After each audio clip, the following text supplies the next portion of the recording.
A dart is a method used in sewing to add shape to a garment. There are a few parts of a dart that are important to understand before sewing them into your garment. The legs are what creates the shape and guides you in a straight line to the dart tip.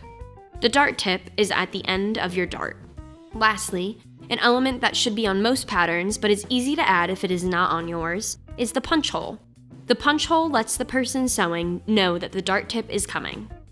To start, identify where your legs and dart tips are by placing your pattern over your fabric.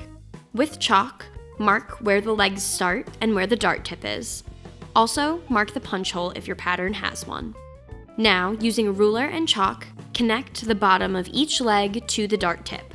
If your pattern does not have a punch hole, make one a ½ inch directly below the dart tip. Now, fold the fabric with right sides facing so that the legs are lined up.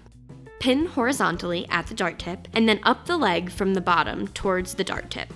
Make sure the pins are going through the leg lines on both sides of the fabric. Start sewing at the bottom of the leg in the direction of the dart tip. Use a regular straight stitch and back stitch only at the beginning. When you reach where you have marked the punch hole, stop. Reduce your stitch length all the way. When you reach the dart tip, the machine should stitch off the fabric completely.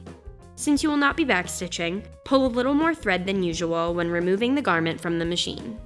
Tie off the ends with a knot before clipping them down.